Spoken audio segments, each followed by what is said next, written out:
প্রথমেই জানিয়ে দিব ড্রোন ও ক্ষেপণাস্ত্র হামলায় কাঁপছে সৌদি, কুয়েত ও ইসরায়েল। এরপর জানিয়ে দিব ইরানের সঙ্গে সঠিক ব্যক্তিদের মাধ্যমে যোগাযোগ চলছে ট্রাম্প। এবং সর্বশেষ জানিয়ে দিব মধ্যপ্রাচ্য সংকট নিরসনে ইরানকে মধ্যস্থতার প্রস্তাব পাকিস্তানের। দর্শক, এতক্ষণ শুনছিলেন শিরোনাম, এবার বিস্তারিত। তবে বিস্তারিত জানার আগে আপনি এই ভিডিওটি কোথা থেকে দেখতেছেন সেটা অবশ্যই কমেন্টে জানিয়ে যাবেন। মধ্যপ্রাচ্যের চলমান সংঘাত আরও তীব্র হয়ে উঠেছে। একের পর এক ড্রোন ও ক্ষেপণাস্ত্র হামলায় সৌদি আরব, কুয়েত ও ইসরায়েল সহ একাধিক দেশ চাপে পড়েছে। সৌদি আরব জানিয়েছে দেশের পূর্বাঞ্চলে একটি ব্যালিস্টিক ক্ষেপণাস্ত্র ও বহু ড্রোন ভূপাতিত করা হয়েছে। প্রতিরক্ষা মন্ত্রণালয়ের তথ্য অনুযায়ী ধাপে ধাপে মোট কয়েক ডজন ড্রোন ধ্বংস করা হয়, তবে হামলার উৎস বা ক্ষয়ক্ষতির বিস্তারিত জানানো হয়নি। অন্যদিকে কুয়েত জানিয়েছে তারা শত্রুপক্ষের ক্ষেপণাস্ত্র ও ড্রোন হামলার জবাব দিচ্ছে। দেশটির সেনাবাহিনী নাগরিকদের সতর্ক থাকার আহ্বান জানিয়েছে। ড্রোন হামলায় কুয়েট আন্তর্জাতিক বিমানবন্দরের একটি জ্বালানি ট্যাঙ্কে আগুন লাগার ঘটনাও ঘটেছে। চলমান সংঘাতে এটি তৃতীয়বারের মতো ওই বিমানবন্দরে হামলা। কুয়েট ন্যাশনাল গার্ড জানিয়েছে তারা অন্তত ৫টি ড্রোন ভূপাতিত করেছে। এছাড়া রাতে ১২ থেকে ১৩ বার সতর্কতা সাইরেন বেজেছে, যা এখনও পর্যন্ত সর্বোচ্চ। এদিকে জর্ডানের রাজধানী আম্মানের দক্ষিণে ক্ষেপণাস্ত্রের ধ্বংসাবশেষ পড়েছে, তবে এতে বড় ধরনের ক্ষয়ক্ষতি বা হতাহতের ঘটনা ঘটেনি। ইসরায়েলের উত্তরাঞ্চলেও উত্তেজনা ছড়িয়েছে। লেবানন থেকে ছোড়া প্রজেক্টাইলের পর কিরিয়াত শামোনা এলাকায় সাইরেন বেজে ওঠে। একটি নির্মাণাধীন বাড়ি ক্ষতিগ্রস্ত হলেও হতাহতের খবর পাওয়া যায়নি। এর আগে ইরান ও হিজবুল্লার হামলায় উত্তর ইসরায়েলে একজন নিহত এবং তেল আবিবের কাছে কয়েকজন আহত হন। পাশাপাশি ইরান থেকে ছোড়া ক্ষেপণাস্ত্রের সতর্কতায় মধ্য ইসরায়েল জুড়েও সাইরেন বেজে ওঠে। এদিকে বাহরাইনেও হামলার সতর্কতা জারি করা হয়েছে। দেশটির স্বরাষ্ট্র মন্ত্রণালয় নাগরিকদের দ্রুত নিরাপদ আশ্রয়ে যাওয়ার নির্দেশ দিয়েছে। যুক্তরাষ্ট্রের প্রেসিডেন্ট ডোনাল্ড ট্রাম্প দাবি করেছেন ইরানের সঙ্গে সঠিক ব্যক্তিদের মাধ্যমে যোগাযোগ চলছে। তেহরানও দ্রুত চুক্তিতে পৌঁছতে আগ্রহী। মঙ্গলবার এক অনুষ্ঠানে তিনি বলেন, আমরা সঠিক লোকজনের সঙ্গেই কথা বলছি, তারা খুবই মরিয়া হয়ে চুক্তি করতে চায়। ট্রাম্প আরও দাবি করেন ইরান যুক্তরাষ্ট্রকে একটি বড় অঙ্কের উপহার পাঠিয়েছে, যা তেল ও গ্যাস সংশ্লিষ্ট। তবে তিনি এ বিষয়ে কিছু জানাননি। তিনি বলেন ইরানের সঙ্গে এই যোগাযোগে যুক্ত আছেন মার্কিন ভাইস প্রেসিডেন্ট জেডি ভ্যান্স, পররাষ্ট্রমন্ত্রী মার্কো রুবিও, দূত স্টিভ উইটকফ এবং তার জামাতা জ্যারেড কুশনার সহ আরও কয়েকজন কর্মকর্তা। ট্রাম্পের ভাষ্য অনুযায়ী ইরান যুক্তিসঙ্গতভাবে কথা বলছে এবং তারা নাকি পারমাণবিক অস্ত্র তৈরি না করার বিষয়ে সম্মত হয়েছে। যদিও ইরান বরাবরই বলে আসছে তাদের পারমাণবিক অস্ত্র তৈরির কোনো পরিকল্পনা নেই। তবে ইরান এখনও ট্রাম্পের এসব দাবি নিশ্চিত করেনি। উল্লেখ্য, গত ২৮ ফেব্রুয়ারি থেকে যুক্তরাষ্ট্র ও ইসরায়েলের হামলা এবং ইরানের পাল্টা আক্রমণের মধ্য দিয়ে সংঘাত তীব্র আকার ধারণ করেছে। এতে বহু মানুষ নিহত হয়েছে এবং বিভিন্ন দেশের অবকাঠামোর ক্ষতি হয়েছে। বিশ্লেষকদের মতে যুদ্ধ চললেও উভয় পক্ষই কূটনৈতিকভাবে যোগাযোগ রাখার চেষ্টা করছে, তবে আনুষ্ঠানিক কোনো আলোচনা এখনও শুরু হয়নি। ফলে পরিস্থিতি অনিশ্চিতই রয়ে গেছে।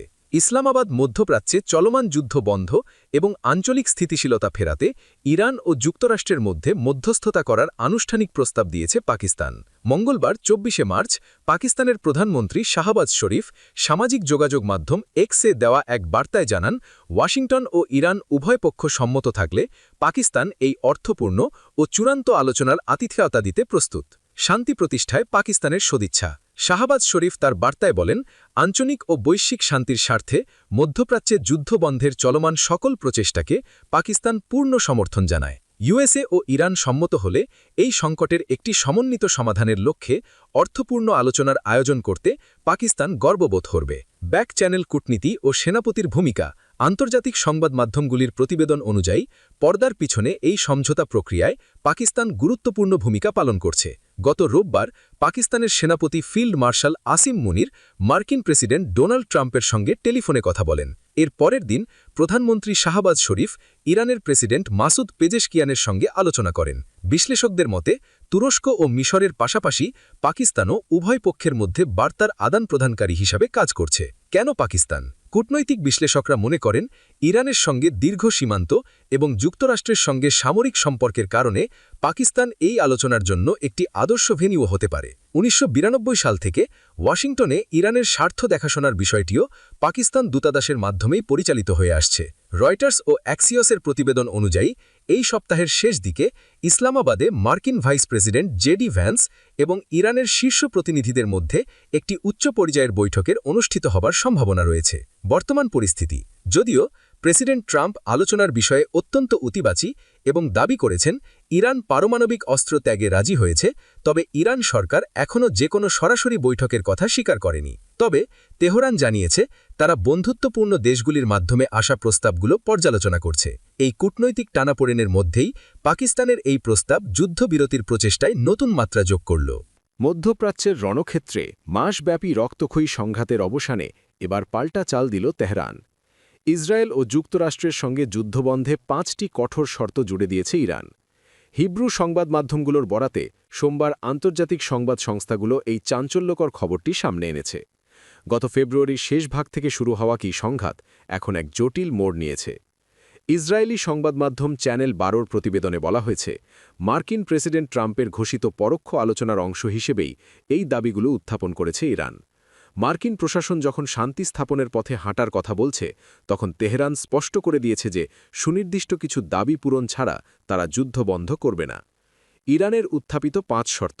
স্থায়ী যুদ্ধবিরতির নিশ্চয়তা। ইরানি কর্মকর্তারা সাফ জানিয়েছেন, কেবল সাময়িক বিরতি নয়, বরং যুদ্ধ যে আর নতুন করে শুরু হবে না তার পূর্ণাঙ্গ আন্তর্জাতিক নিশ্চয়তা দিতে হবে। হরমুজ প্রণালীতে নিয়ন্ত্রণ। কৌশলগতভাবে গুরুত্বপূর্ণ হরমুজ প্রণালীর জন্য এমন এক নতুন ব্যবস্থা দাবি করেছে তেহরান, যার মাধ্যমে ওই এলাকা কার্যত ইরানের পূর্ণ নিয়ন্ত্রণে থাকবে। মার্কিন ঘাঁটি প্রত্যাহার। মধ্যপ্রাচ্য জুড়ে ছড়িয়ে থাকা মার্কিন সামরিক ঘাঁটিগুলো স্থায়ীভাবে বন্ধ করার জোরালো দাবি জানিয়েছে ইরান। আর্থিক ক্ষতিপূরণ। যুদ্ধের কারণে ইরানের যে বিপুল পরিমাণ অবকাঠামোগত ও অর্থনৈতিক ক্ষয়ক্ষতি হয়েছে, তার জন্য উপযুক্ত আর্থিক ক্ষতিপূরণ দাবি করেছে দেশটি। সংবাদ মাধ্যমের বিরুদ্ধে ব্যবস্থা। তেহরান বিরোধী অপপ্রচারে লিপ্ত সংবাদ মাধ্যম ও কর্মীদের বিরুদ্ধে বিচার বিভাগীয় ব্যবস্থা নেওয়ার শর্ত দেওয়া হয়েছে। এমনকি শত্রুভাবাপন্ন ব্যক্তিদের ইরানের হস্তে হস্তান্তরের দাবিও জানানো হয়েছে। এর আগে হোয়াইট হাউসের পক্ষ থেকে প্রেসিডেন্ট ট্রাম্প জানিয়েছিলেন, ওয়াশিংটন বেশ কিছুদিন ধরেই তেহরানের সঙ্গে নিবিড় আলোচনায় লিপ্ত রয়েছে। তার মতে ইরান এবার আলোচনার বিষয়টিকে বেশ গুরুত্ব দিচ্ছে। তবে ইরানের এই 5 কঠিন শর্ত ওয়াশিংটন ও তেল আবিব কতটা মেনে নেবে তা নিয়ে আন্তর্জাতিক মহলে বড় ধরনের সংশয় রয়ে গেছে। মধ্যপ্রাচ্যের ভাগ্য এখন এই 5 শর্ত আর রণক্ষেত্রের বাস্তবতার মাঝেই দুলছে।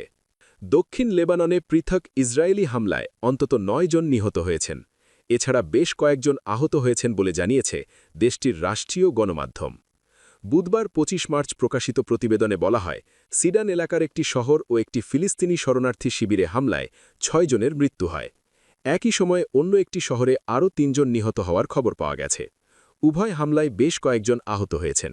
খবর এএফপি-এর। জানা গেছে, তেহরান সমর্থিত সশস্ত্র গোষ্ঠী হিজবুল্লার বিরুদ্ধে ইসরায়েল তাদের সামরিক অভিযান জোরদার করেছে। গত 2 মার্চ হিজবুল্লাহ ইসরায়েলের দিকে রকেট হামলা চালানোর পর লেবানন সরাসরি এই সংঘাতে জড়িয়ে পড়ে। লেবাননের সরকারি সংবাদ সংস্থা এনএনএ স্বাস্থ্য মন্ত্রণালয়ের বরাতে জানিয়েছে, আদলুন শহরে ইসরায়েলি হামলায় 4 জন নিহত হন। এছাড়া মিহমিহ শরণার্থী শিবিরের একটি আবাসিক ভবনে হামলায় আরও 2 জন নিহত ও 4 জন আহত হয়েছেন।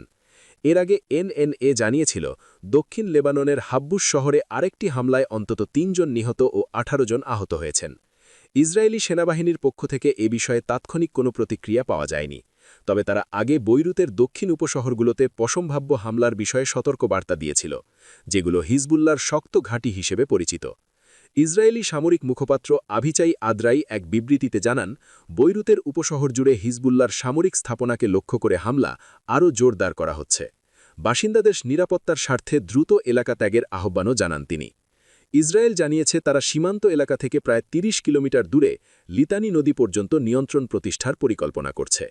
লেবাননের কর্তৃপক্ষের তথ্য অনুযায়ী চলমান এই অভিযানে এখনও পর্যন্ত অন্তত 1072 জন নিহত হয়েছেন এবং 10 লক্ষেরও বেশি মানুষ বাস্তুচ্যুত হয়েছেন।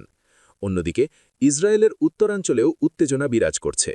লেবানন থেকে ছোড়া রকেট হামলার পর সেখানে বারবার সতর্ক সাইরেন বেজে ওঠে। মঙ্গলবারের এক হামলায় এক মহিলা নিহত হয়েছেন বলে জানিয়েছে ইসরায়েলি কর্তৃপক্ষ।